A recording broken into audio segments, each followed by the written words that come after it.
မဲမင်္ဂလာပါစပယ်ရိုကနေကြိုဆိုပါရစေဒီဗီဒီယိုလေးထဲမှာတော့အင်္ဂလိပ်စကားပြောအတွက်အရေးကြီးတဲ့ patterns လေးတွေမတိမပြတ်သိယူတည်ထားမဲ့ patterns လေးတွေကိုစုပြီးတော့မျှဝေပေးမှာဖြစ်ပါတယ်အရင်ဆုံး pattern တစ်ခုချင်းစီရဲ့အသေးပဲလေးကိုရှင်းပြပေးမယ်ပြီးမှသူနဲ့သက်ဆိုင်တဲ့ example လေးတွေကိုမြန်မာစာကြောင်းနဲ့အင်္ဂလိပ်စာကြောင်းလေးတွေတွဲပြီးတော့ practice လုပ်ပေးမှာဖြစ်ပါတယ်ဒီထဲမှာအလုပ်လုပ်နေရင်းနဲ့နားထောင်နေရလူတွေရှိရဲဟင်းချက်နေရင်းနဲ့နားထောင်နေရလူတွေရှိရဲဆိုရှင်လည်းပဲဖွင့်ပြီးတော့မှအတူတူလိုက်ပြီးပြောပြီးတော့ practice လုပ်လို့ရပါတယ်နော်တခုခုကိုလုပ်ဖို့အတွက်စိတ်နှခွဖြစ်နေတယ်လို့ပြောမယ်ဆိုရင် subject verb to be plus in two minds about plus verb ing ကိုသုံးလို့ရပါတယ် subject verb to be plus in two minds about verb ing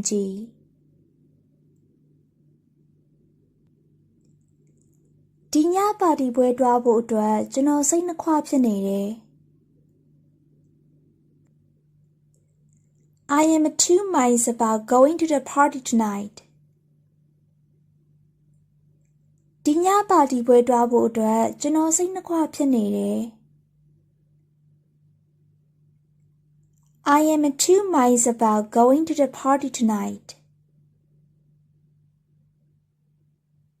ဒီညပါတီပွဲတွားဖို့အတွက်ကျွန်တော်စိတ်နှခွဖြစ်နေတယ်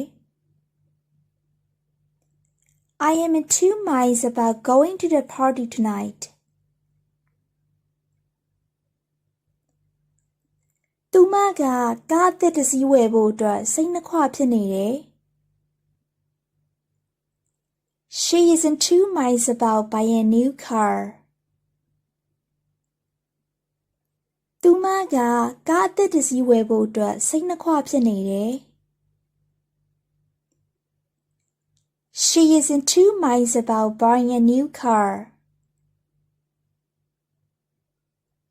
သူမကကားအသစ်တစ်စီးဝယ်ဖို့အတွက်စိတ်နှခွဖြစ်နေတယ် She is in two minds about buying a new car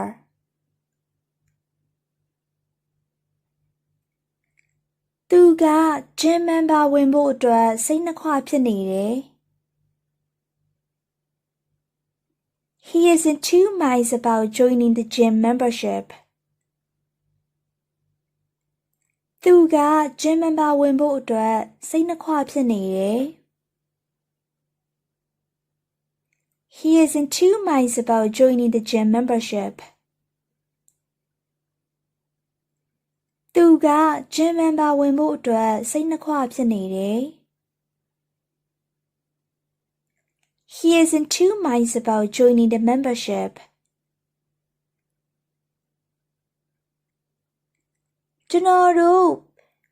ပီဇာအော်ဒါမှာဖို့နဲ့ညစာချက်ဖို့ကိုစိတ်နှခွဖြစ်နေတယ် We are in two minds about ordering pizza or cooking dinner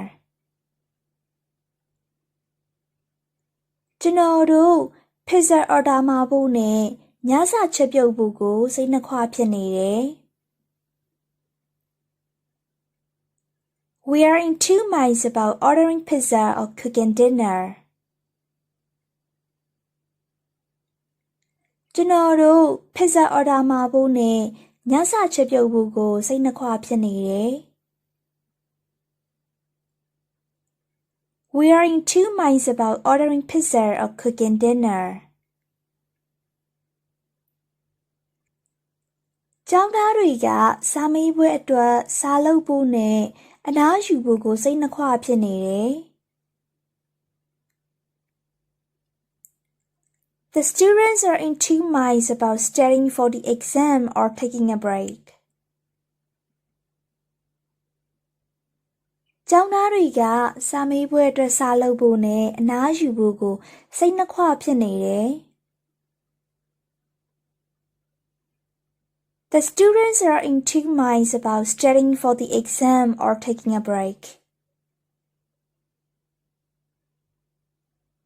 ကျောင်းသားတွေကစာမေးပွဲအတွက်စာလုပ်ဖို့နဲ့အနားယူဖို့ကိုစိတ်နှခွဖြစ်နေတယ်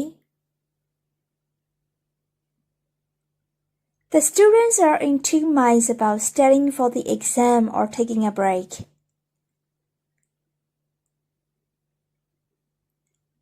မိသားစုကဒီနွေမှာအပန်းဖြေခရီးသွားဖို့စိတ်နှခွဖြစ်နေတယ်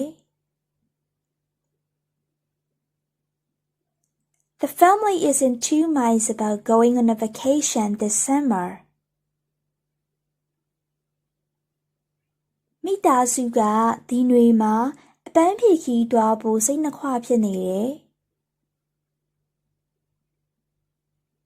The family is in two minds about going on a vacation this summer.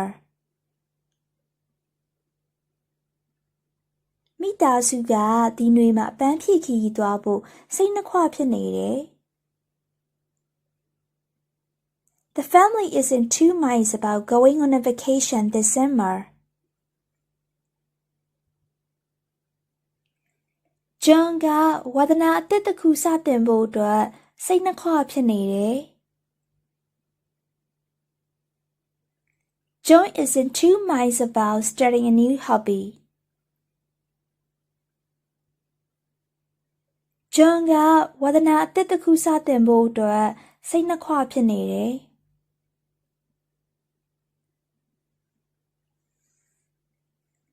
John is in two minds about starting a new hobby. John ကဝါသနာအသစ်တစ်ခုစတင်ဖို့အတွက်စိတ်နှခွဖြစ်နေတယ် John is in two minds about starting a new hobby. စုံတွဲကအိမ်မွေးတိရစ္ဆာန်တစ်ကောင်ကိုမွေးစားဖို့စိတ်နှခွဖြစ်နေတယ် The couple is in two minds about adopting a pet. စုံတွဲကအိမ်မွေးတိရစ္ဆာန်တစ်ကောင်ကိုမွေးစားဖို့စိတ်နှခွဖြစ်နေတယ် The couple is in two minds about adopting a pet. စုံတွဲကအိမ်မွေးတိရစ္ဆာန်တစ်ကောင်ကိုမွေးစားဖို့စိတ်နှခွဖြစ်နေတယ် The couple is in two minds about adopting a pet. တခုခုနဲ့ပတ်သက်ပြီးတော့တေချာအောင်လုပ်နော်တခုခုကိုတေချာအောင်လုပ်ပါလို့ပြောချင်တဲ့အခါမှာ Please make sure that plus sentence ကိုတုံးပြရပါတယ် Please make sure that plus sentence မနက်ဖြန်အင်္ဂလိပ်အတန်းအတွက်စာအုပ်ပါလာဖို့တေချာအောင်လုပ်နော် Please make sure that you bring your book for the English class tomorrow. မနက်ဖြန်အင်္ဂလိပ်အတန်းအတွက်စာအုပ်ပါလာဖို့တေချာအောင်လုပ်နော် Please make sure that you bring your book for the English class tomorrow. မနက်ဖြန်အင်္ဂလိပ်အတန်းအတွက်စာအုပ်ပါလာဖို့တေချာအောင်လုပ်နော် Please make sure that you bring your book for the English class tomorrow. အပြင်မှာအေးနေတာကြောင့်ဂျာကင်အင်ဂျီကိုတေချာအောင်ဝတ်နော် Please make sure that you wear a jacket because it's cold outside. အပြင်မှာအေးနေတာကြောင့်ဂျာကင်အင်ဂျီကိုတေချာအောင်ဝတ်နော် Please make sure that you wear a jacket because it's cold outside. အပြင်မှာအေးနေတာကြောင့်ဂျာကင်အင်ဂျီကိုတေချာအောင်ဝတ်နော် Please make sure that you wear a jacket because it's cold outside. အခန်းထဲကမထွက်ခင်မီးတွေပိတ်ထားတယ်ဆိုတာတေချာလုပ်နော် Please make sure that you turn off the lights before leaving the room. အခန်းထဲကမထွက်ခင်မီးတွေပိတ်ထားတယ်ဆိုတာတေချာအောင်လုပ်နော် Please make sure that you turn off the lights before leaving the room. အခန်းထဲကမထွက်ခင်မီးတွေပိတ်ထားတယ်ဆိုတာသိကြအောင်လုပ်နော် Please make sure that you turn off the lights before leaving the room. မင်းရဲ့နေ့လည်စာအကြောင်းကိုယူလာမယ်ဆိုတာသိကြအောင်လုပ်နော် Please make sure that you bring your lunch to school. မင်းရဲ့နေ့လည်စာအကြောင်းကိုယူလာမယ်ဆိုတာသိကြအောင်လုပ်နော် Please make sure that you bring your lunch to school. မင်းရဲ့နေ့လည်စာအကြောင်းကိုယူလာမယ်ဆိုတာသိကြအောင်လုပ်နော် Please make sure that you bring your lunch to school. ဆရာမရှင်းပြနေတဲ့အချိန်တေချာဂရုတစိုက်လိုက်နားထောင်နော် Please make sure that you listen carefully during the teacher's explanation.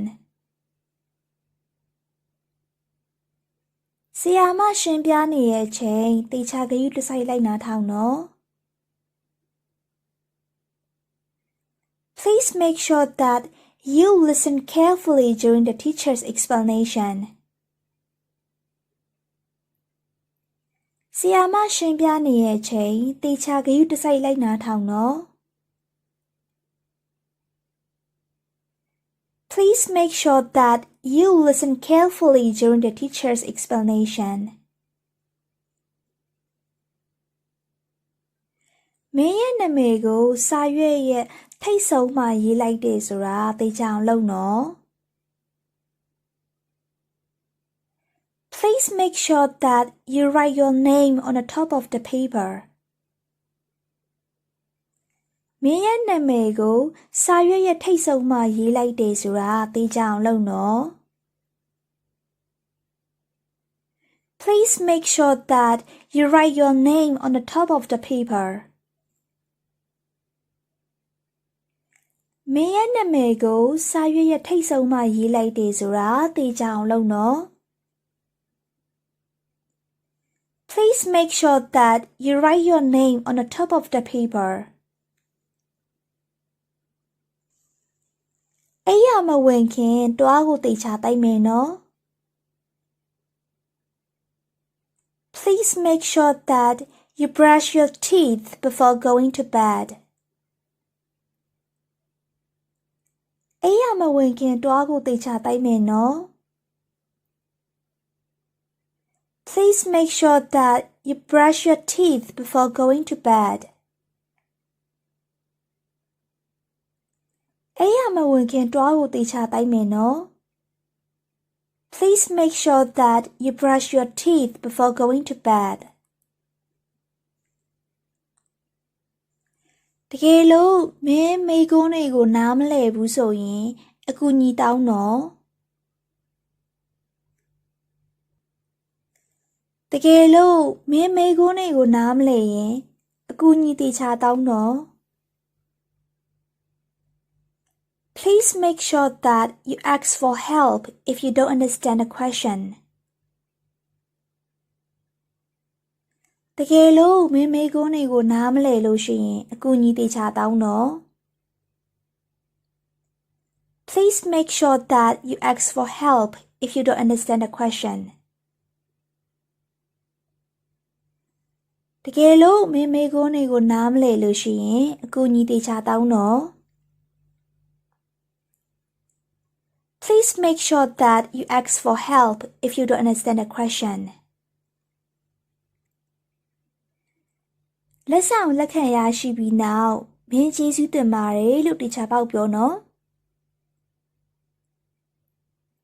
Please make sure that you say thank you after receiving a gift. လက်ဆောင်လက်ခံရရှိပြီးနောက်မင်းကျေးဇူးတင်ပါတယ်လို့တေချာပေါက်ပြောနော် Please make sure that you say thank you after receiving a gift. လက်ဆောင်လက်ခံရရှိပြီးနောက်မင်းကျေးဇူးတင်ပါတယ်လို့တခြားပေါက်ပြောနော် Please make sure that you say thank you after receiving a gift. အိမ်စာမှာနှိပ်ဆွဲတက်လိုက်တယ်ဆိုတာသိချအောင်လုပ်နော် Please make sure that you write the date on your homework. အိမ်စာမှာနှိပ်ဆွဲတက်လိုက်တယ်ဆိုတာသိချအောင်လုပ်နော်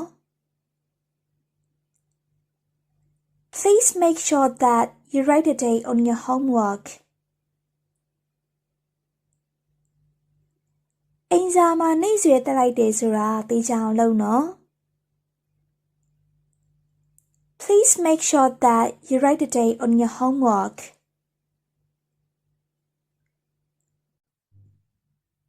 တခုခုနဲ့ပတ်သက်တဲ့အကျင့်လုပ်တယ်ဒါမှမဟုတ်ရင်တခုခုနဲ့ပတ်သက်တဲ့အကျင့်လုပ်ထားတယ်လို့ပြောမယ်ဆိုရင် subject make a habit of plus verb ing ကိုသုံးလို့ရပါတယ် subject make a habit of plus verb ing သူမကမနက်ခင်းတိုင်းရေတဖန်ခွက်တောက်တတ်တဲ့အကျင့်ကိုလုပ်ထားတယ် She makes a habit of drinking a glass of water every morning. သူမကမနက်ခင်းတိုင်းရေတဖန်ခွက်တောက်တတ်တဲ့အကျင့်ကိုလုပ်ထားတယ် She makes a habit of drinking a glass of water every morning. သူမကမနက်ခင်းတိုင်းရေတဖန်ခွက်တောက်တတ်တဲ့အကျင့်ကိုလုပ်ထားတယ် She makes a habit of drinking a glass of water every morning.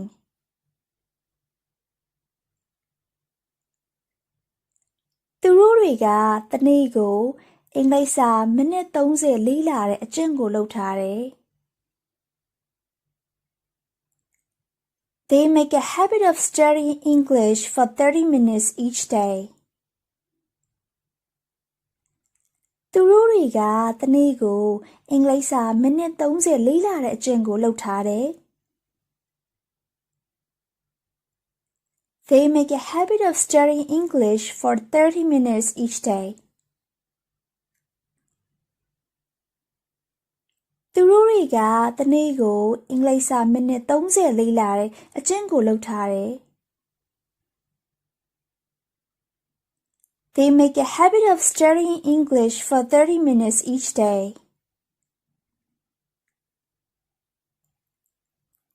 သူကအလုပ်ပြီးတိုင်းသူ့ရဲ့ခွေးလေးနဲ့ပန်းခြံထဲမှာလမ်းလျှောက်ထွက်တဲ့အကျင့်လုပ်ထားတယ် He makes a habit of walking his dog in the park after work. သူကအလုပ်ပြီးတိုင်းသူ့ရဲ့ခွေးလေးနဲ့ပန်းခြံထဲမှာလမ်းလျှောက်ထွက်တဲ့အကျင့်လုပ်ထားတယ် He makes a habit of walking his dog in the park after work. သူကအလုပ်ပြီးတိုင်းသူ့ရဲ့ခွေးလေးနဲ့ပန်းခြံထဲမှာလမ်းလျှောက်ထွက်တဲ့အကျင့်လုပ်ထားတယ် He makes a habit of walking his dog in the park after work. ကလေးတွေကပိတ်ရက်တွေတိုင်းမှာသူတို့ရဲ့အခန်းတွေကိုတန့်ရှင်းရေးလုပ်တဲ့အကျင့်လုပ်ထားတယ် The children make a habit of cleaning their rooms every weekend. ကလေးတွေကပိတ်ရက်တိုင်းမှာသူတို့ရဲ့အခန်းတွေကိုတန့်ရှင်းရေးလုပ်တဲ့အကျင့်လုပ်ထားတယ် The children make a habit of cleaning their rooms every weekend. ကလေးတွေကပိတ်ရက်တိုင်းမှာသူတို့ရဲ့အခန်းတွေကိုတန့်ရှင်းရေးလုပ်တဲ့အကျင့်လုပ်ထားတယ် The children make a habit of cleaning their rooms every weekend. ကျွန်တော်တို့ကအိမ်ကမထွက်ခင်မီးပိတ်တတ်တဲ့အကျင့်ကိုလုပ်ထားတယ် We make a habit of turning off the lights before leaving the house.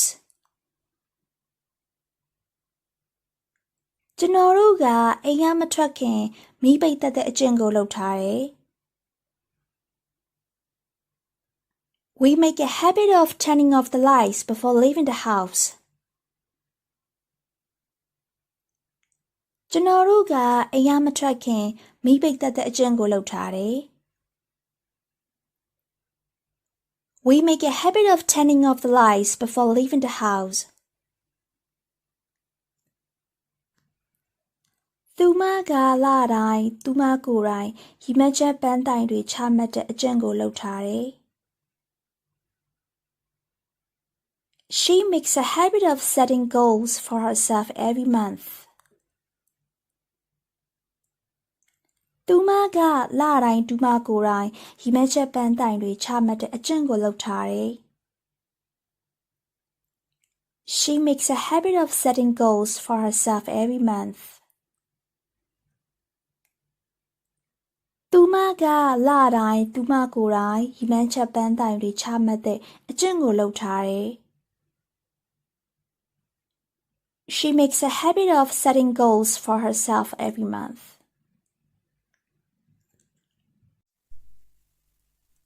တခုခုလုပ်ဖို့အတွက်တခုခုဖြစ်လွန်းတယ်လို့ပြောချင်တဲ့အခါမှာ subject to plus adjective to plus infinitive ကိုသုံးလို့ရပါတယ်။ subject to plus adjective to plus infinitive သူမကစာမေးပွဲအတွက်စာလုပ်ဖို့ပင်ပန်းလွန်းနေတယ်။ She is too tired to study for the exam. သူမကစာမေးပွဲအတွက်စာလုပ်ဖို့ပင်ပန်းလွန်းနေတယ်။ She is too tired to study for the exam. သူမကစာမေးပွဲအတွက်စာလုပ်ဖို့ပင်ပန်းလွန်းနေတယ်။ She is too tired to study for the exam. ရုပ်ရှင်ကအဆုံးထိပြီးအောင်ကြည့်ဖို့ပြင်းစရာကောင်းလွန်းတယ်။ The movie was too boring to watch until the end. ရုပ်ရှင်ကအဆုံးထိပြီးအောင်ကြည့်ဖို့ပြင်းစရာကောင်းလွန်းတယ်။ The movie was too boring to watch until the end. ရုပ်ရှင်ကအဆုံးထိပြီးအောင်ကြည့်ဖို့ပြင်းစရာကောင်းလွန်းတယ်။ The movie was too boring to watch until the end. သူကဒီညပါတီပွဲတက်ဖို့ရန်အတွက်အလုပ်ရှုပ်လွန်းနေတယ်။ He is too busy to attend the party tonight. သူကဒီညပါတီပွဲတက်ဖို့ရန်အတွက်အလုပ်ရှုပ်လွန်းနေတယ်။ He is too busy to attend the party tonight. သူကဒီညပါတီပွဲတက်ဖို့ရန်အတွက်အလုပ်ရှုပ်လွန်းနေတယ်။ He is too busy to attend the party tonight. ကျွန်တော်ရဲ့ညီလေးကကားမောင်းဖို့အတွက်ငယ်လွန်းနေသေးတယ်။ My brother is too young to drive a car. ကျွန်တော်ညီလေးကကားမောင်းဖို့အတွက်ငယ်လွန်းနေသေးတယ်။ My brother is too young to drive a car. ကျွန်တော်ညီလေးကကားမောင်းဖို့အတွက်ငယ်လွန်းနေသေးတယ်။ My brother is too young to drive a car. ရေကန်ထဲကရေကအခုချက်ချင်းရေကူးဖို့အတွက်အေးလွန်းတယ်။ The water in the pool is too cold to swim in right now. ရေကန်ထဲကရေကအခုချက်ချင်းရေကူးဖို့အတွက် အေးလွန်းတယ် The water in the pool is too cold to swim in right now. ရေကန်ထဲကရေကအခုချက်ချင်းရေကူးဖို့အတွက်အေးလွန်းတယ် The water in the pool is too cold to swim in right now. စားသောက်ဆိုင်ကစပွဲဝိုင်းတစ်ခုရှာရဖို့အတွက်လူကြလွန်းနေတယ် The restaurant is too crowded to find a table. စားသောက်ဆိုင်ကစပွဲဝိုင်းတစ်ခုရှာရဖို့အတွက်လူကြလွန်းနေတယ် The restaurant is too crowded to find a table. စားသောက်ဆိုင်ကစပွဲဝိုင်းတစ်ခုရှာရဖို့အတွက်လူကြလွန်းနေတယ် The restaurant is too crowded to find a table. တောင်ကိုတစ်နေ့ထဲတက်ဖို့ရန်အတွက်မြင့်လွန်းတယ် The mountain is too high to climb in one day. တောင်ကိုတစ်နေ့ထဲတက်ဖို့ရန်အတွက်မြင့်လွန်းတယ် The mountain is too high to climb in one day. တောင်ကိုတစ်နေ့ထဲတက်ဖို့ရန်အတွက်မြင့်လွန်းတယ် The mountain is too high to climb in one day. တခုခုကိုလုပ်ဖို့အတွက်စိတ်နှခွဖြစ်နေတယ်လို့ပြောမယ်ဆိုရင် subject verb to be plus in two minds about plus verb ing ကိုသုံးလို့ရပါတယ် subject verb to be plus in two minds about verb ing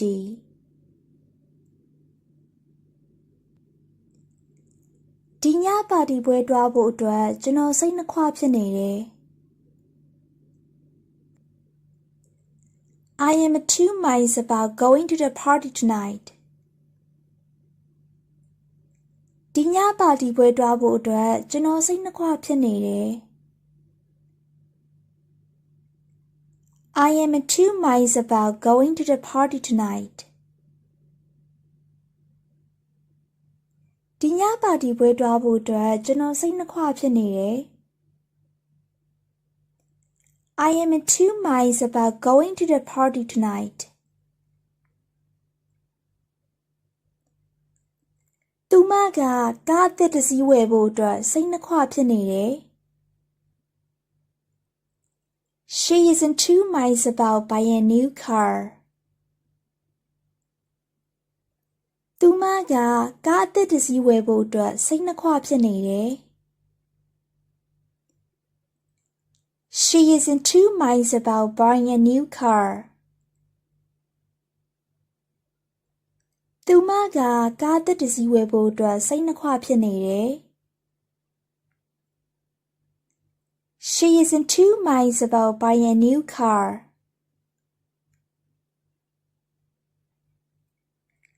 သူက gym member ဝင်ဖို့အတွက်စိတ်နှခွဖြစ်နေတယ် He is in two minds about joining the gym membership. သူက gym member ဝင်ဖို့အတွက်စိတ်နှခွဖြစ်နေတယ်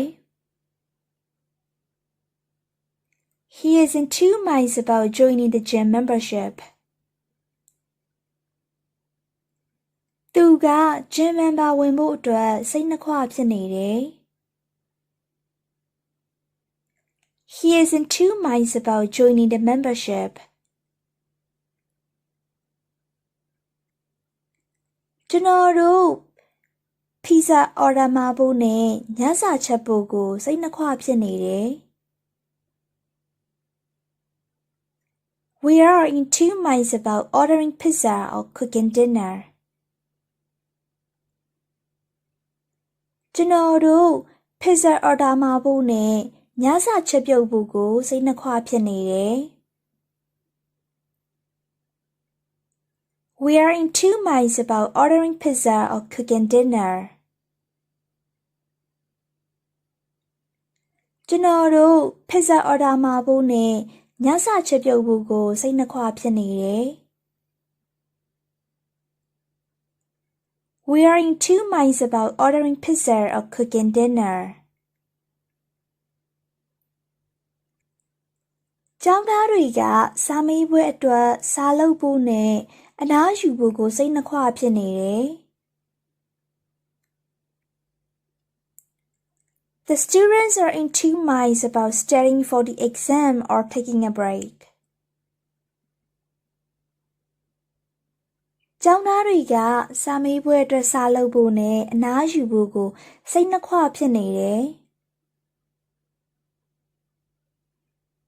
The students are in two minds about studying for the exam or taking a break.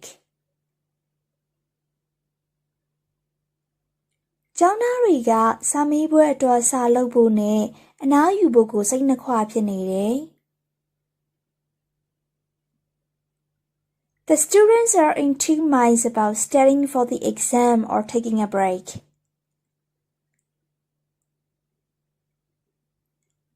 မိသားစုက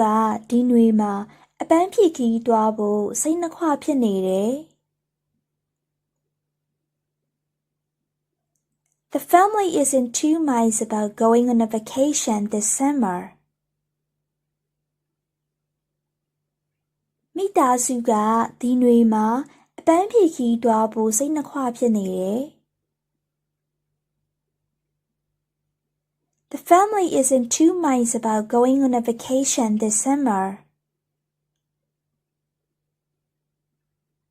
မိသားစုကဒီနွေမှာအပန်းဖြေခရီးသွားဖို့စိတ်နှခွဖြစ်နေတယ်။ The family is in two minds about going on a vacation this summer. John ကဝါသနာအသစ်တစ်ခုစတင်ဖို့အတွက်စိတ်နှခွဖြစ်နေတယ်။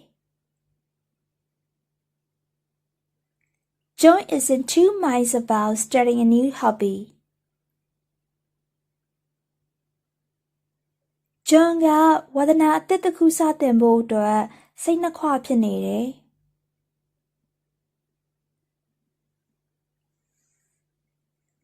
John is in two minds about starting a new hobby. John ကဝါသနာအသစ်တစ်ခုစတင်ဖို့အတွက်စိတ်နှခွဖြစ်နေတယ်။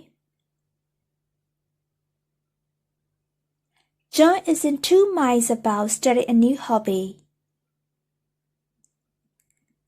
စုံတွဲကအိမ်မွေးတိရစ္ဆာန်တစ်ကောင်ကိုမွေးစားဖို့စိတ်နှခွဖြစ်နေတယ်။ The couple is in two minds about adopting a pet. စုံတွဲကအိမ်မွေးတိရစ္ဆာန်တစ်ကောင်ကိုမွေးစားဖို့စိတ်နှခွဖြစ်နေတယ်။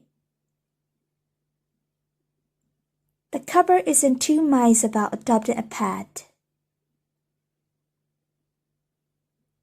စုံတွဲကအိမ်မွေးတိရစ္ဆာန်တစ်ကောင်ကိုမွေးစားဖို့စိတ်နှခွဖြစ်နေတယ်။ The couple is in two minds about adopting a pet. တခုခုနဲ့ပတ်သက်ပြီးတော့တေချာအောင်လုပ်နော်တခုခုကိုတေချာအောင်လုပ်ပါလို့ပြောချင်တဲ့အခါမှာ Please make sure that plus sentence ကိုတုံးပြရပါတယ် Please make sure that plus sentence မနက်ဖြန်အင်္ဂလိပ်အတန်းအတွက်စာအုပ်ပါလာဖို့တေချာအောင်လုပ်နော် Please make sure that you bring your book for the English class tomorrow. မနက်ဖြန်အင်္ဂလိပ်အတန်းအတွက်စာအုပ်ပါလာဖို့တေချာအောင်လုပ်နော် Please make sure that you bring your book for the English class tomorrow. မနက်ဖြန်အင်္ဂလိပ်အတန်းအတွက်စာအုပ်ပါလာဖို့တေချာအောင်လုပ်နော် Please make sure that you bring your book for the English class tomorrow. အပြင်မှာအေးနေတာကြောင့်ဂျာကင်အင်ဂျီကိုတေချာအောင်ဝတ်နော် Please make sure that you wear a jacket because it's cold outside. အပြင်မှာအေးနေတာကြောင့် jacket အင်ဂျီကိုသေချာအောင်ဝတ်နော်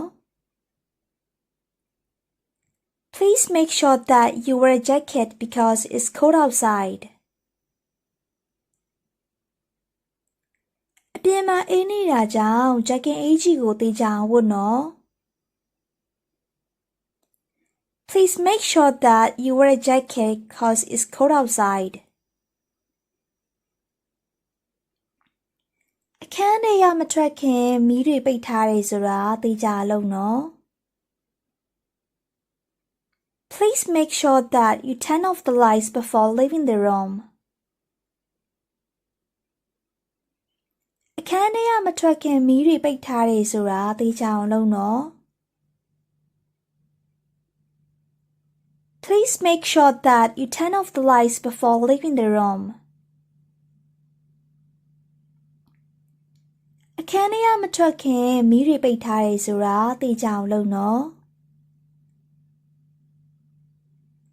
Please make sure that you turn off the lights before leaving the room. မင်းရဲ့နေ့လည်စာအကြောင်းကိုယူလာမယ်ဆိုတာသေချာအောင်လုပ်နော် Please make sure that you bring your lunch to school. မင်းရဲ့နေ့လည်စာအကြောင်းကိုယူလာမယ်ဆိုတာသေချာအောင်လုပ်နော် Please make sure that you bring your lunch to school. မင်းရဲ့နေ့လည်စာအကြောင်းကိုယူလာမယ်ဆိုတာသေချာအောင်လုပ်နော် Please make sure that you bring your lunch to school. ဆရာမရှင်းပြနေတဲ့အချိန်သေချာဂရုတစိုက်လိုက်နားထောင်နော် Please make sure that you listen carefully during the teacher's explanation. ဆရာမရှင်းပြနေတဲ့အချိန်သေချာဂရုတစိုက်လိုက်နားထောင်နော် Please make sure that you listen carefully during the teacher's explanation. ဆရာမရှင်းပြနေတဲ့အချိန်သေချာဂရုတစိုက်လိုက်နားထောင်နော် Please make sure that you listen carefully during the teacher's explanation. မင်းရဲ့နာမည်ကိုစာရွက်ရဲ့ထိပ်ဆုံးမှာရေးလိုက်တယ်ဆိုတာသေချာအောင်လုပ်နော် Please make sure that you write your name on the top of the paper. မင်းရဲ့နာမည်ကိုစာရွက်ရဲ့ထိပ်ဆုံးမှာရေးလိုက်တယ်ဆိုတာသေချာအောင်လုပ်နော် Please make sure that you write your name on the top of the paper. မင်းရဲ့နာမည်ကိုစာရွက်ရဲ့ထိပ်ဆုံးမှာရေးလိုက်တယ်ဆိုတာသေချာအောင်လုပ်နော် Please make sure that you write your name on the top of the paper. အိယာမဝင်ခင်တွားကိုသေချာတိုက်မယ်နော် Please make sure that you brush your teeth before going to bed. အိယာမဝင်ခင်တွားကိုသေချာတိုက်မယ်နော် Please make sure that you brush your teeth before going to bed. အိယာမဝင်ခင်တွားကိုသေချာတိုက်မယ်နော် Please make sure that you brush your teeth before going to bed. တကယ်လို့မင်းမိကုန်းတွေကိုနားမလည်ဘူးဆိုရင်အကူအညီတောင်းနော် တကယ်လို့မင်းမိကုန်းတွေကိုနားမလည်ရင်အကူအညီသေချာတောင်းနော် Please make sure that you ask for help if you don't understand a question. တကယ်လို့မင်းမေးခွန်းတွေကိုနားမလည်လို့ရှိရင်အကူအညီသေချာတောင်းတော့ Please make sure that you ask for help if you don't understand the question. တကယ်လို့မင်းမေးခွန်းတွေကိုနားမလည်လို့ရှိရင်အကူအညီသေချာတောင်းတော့ Please make sure that you ask for help if you don't understand the question.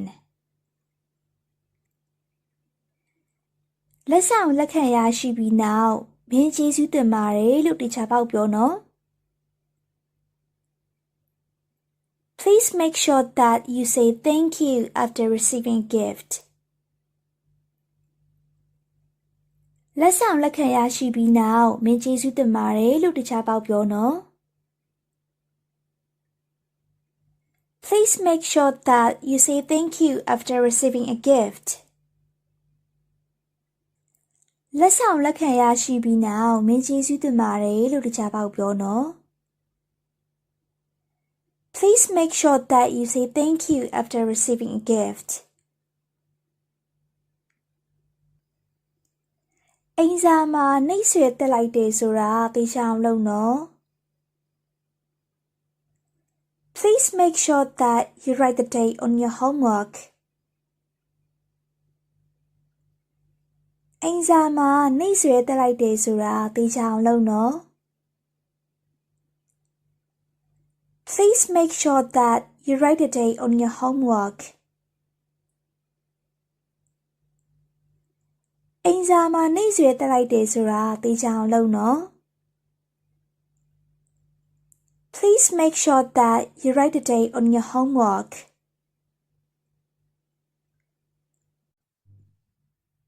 တခုခုနဲ့ပတ်သက်တဲ့အကျင့်လုပ်တယ်ဒါမှမဟုတ်ရင်တခုခုနဲ့ပတ်သက်တဲ့အကျင့်လုပ်ထားတယ်လို့ပြောမယ်ဆိုရင် subject make a habit of plus verb ing ကိုသုံးလို့ရပါတယ် subject make a habit of plus verb ing သူမကမနက်ခင်းတိုင်းရေတဖန်ခွက်တောက်တတ်တဲ့အကျင့်ကိုလုပ်ထားတယ် She makes a habit of drinking a glass of water every morning.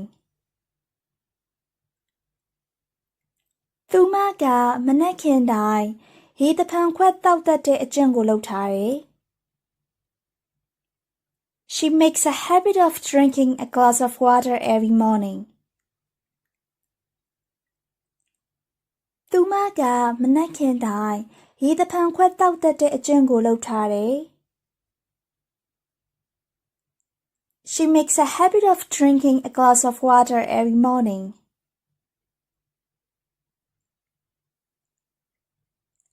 သူတို့တွေကတနေ့ကိုအင်္ဂလိပ်စာမိနစ်30လေ့လာတဲ့အကျင့်ကိုလုပ်ထားတယ် They make a habit of studying English for 30 minutes each day. သူတို့တွေကတနေ့ကိုအင်္ဂလိပ်စာမိနစ်30လေ့လာတဲ့အကျင့်ကိုလုပ်ထားတယ် They make a habit of studying English for 30 minutes each day. သူတို့တွေကတနေ့ကိုအင်္ဂလိပ်စာမိနစ်30လေ့လာတဲ့အကျင့်ကိုလုပ်ထားတယ် They make a habit of studying English for 30 minutes each day.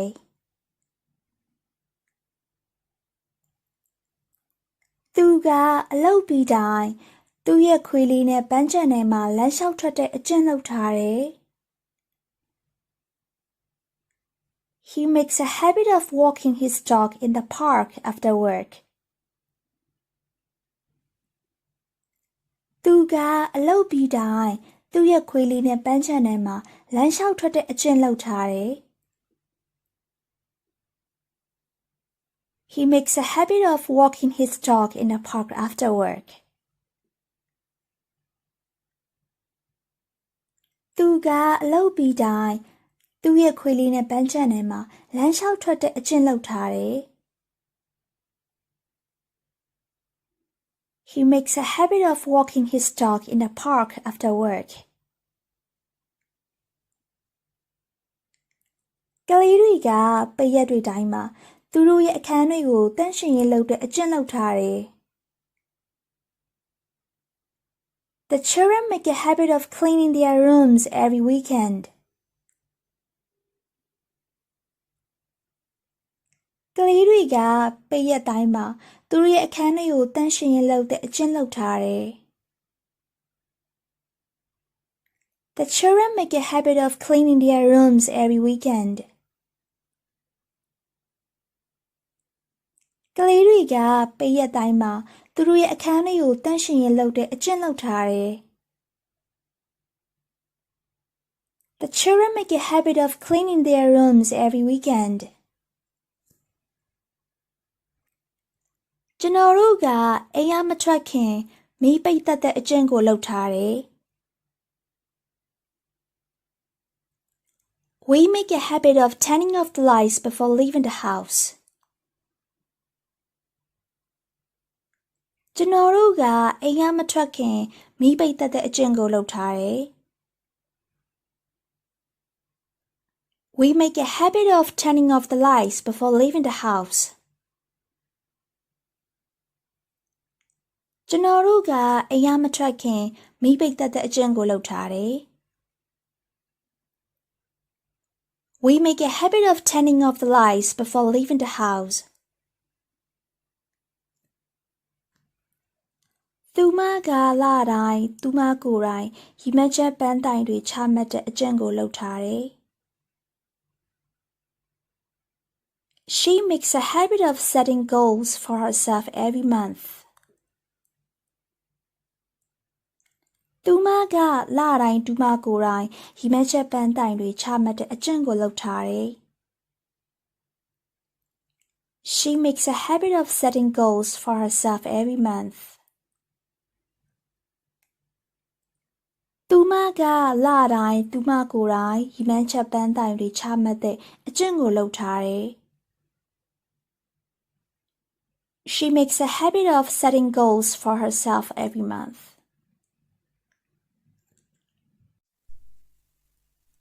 တခုခုလုပ်ဖို့အတွက်တခုခုဖြစ်လွန်းတယ်လို့ပြောချင်တဲ့အခါမှာ subject to plus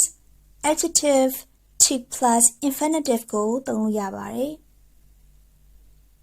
subject to plus adjective to plus infinitive